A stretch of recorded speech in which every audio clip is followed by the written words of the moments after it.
Hi guys, so this week I have made a pork chow mein. As you can see, it's not the prettiest thing in the world, but I promise you it tastes absolutely gorgeous, and it works out at just about £1.70 a portion. So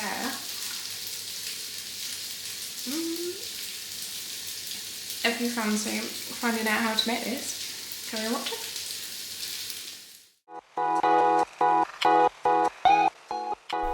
So guys, we're going to start off by chopping the vegetables, and I'm going straight in with the spring onions. I'm going to cut this a couple of different ways, as you'll see.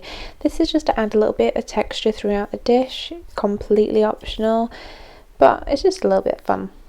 So yeah, I do the bases sort of flat, and then I do the middle bit like thinner, horizontal, and the top I keep quite chunky, and I put this in later on in like frying process, if that makes any sense. So yeah, really chunky like this. I'm moving on to these mini swedes. This is not something you usually see in a chow mein, but personally I think a chow mein suits itself really well to just using up any vegetables you've got left in your cupboard, and for me these mini swedes was that leftover veg. So I decided to put them in, and I thought the best way of going about it would be to just slice it as thinly as I could. A little bit like some sort of Chinese radish, something like that. So yeah, I think you could put in carrots, bean shoots, broccoli. There's no end to what you could throw into this, but for me, on this particular day, it was mini swede. So yeah, as you can see, really nice and thin, and I just put them in a dish to section them off so I know where everything is. For the sauce, I started off with a chicken stock pot. You can get these everywhere at this point, and you'd want to dissolve this slightly, so I decided to dissolve it with 2 tablespoons of pretty much boiling water.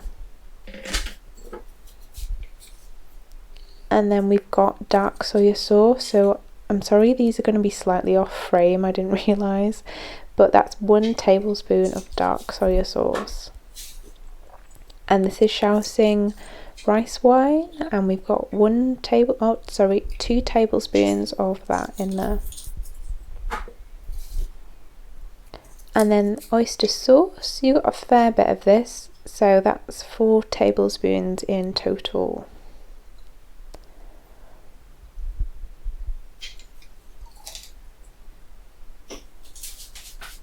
To finish off, you've also got one of my favourite things in the world, which is pre-minced ginger and garlic. This makes my life so much easier.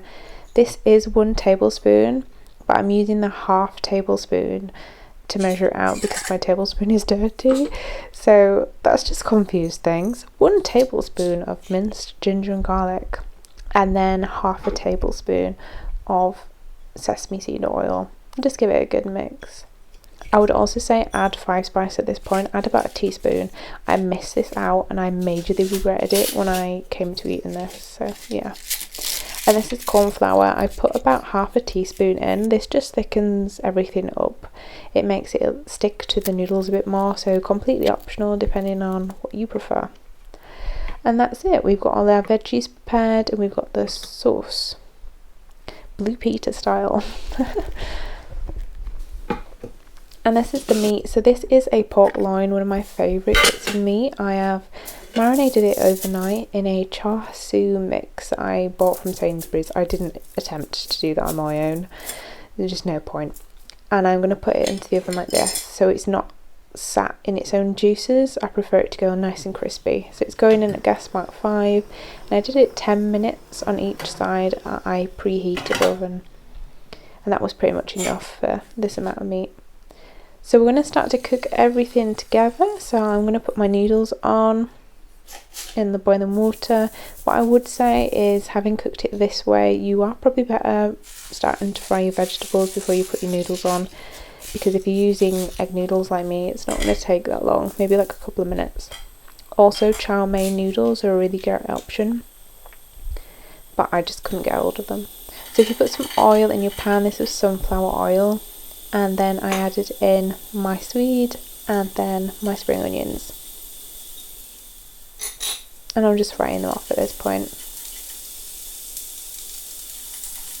You just want a little bit of colour on them, just a little bit of caramelisation, nothing crazy.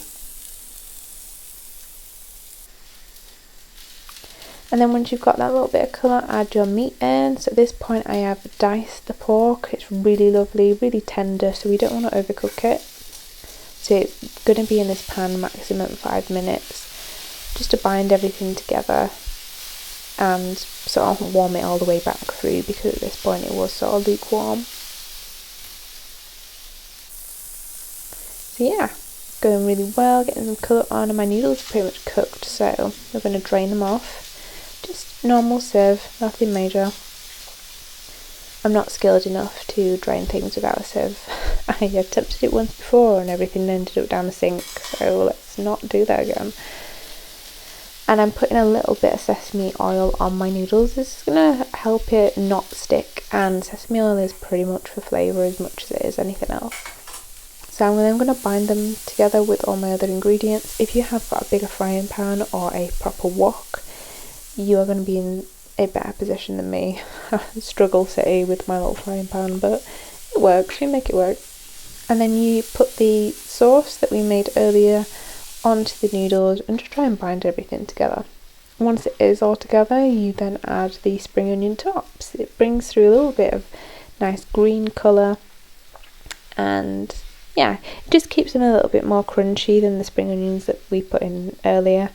Again, adding to that whole texture situation. And yeah, we're pretty much done. So it's time to plate up. It's not the most aesthetic thing in the world, but it tastes good, and that is honestly all that matters. So yeah, this is my pork chow mein, and I hope you enjoy it if you decide to make it. Thank you for watching.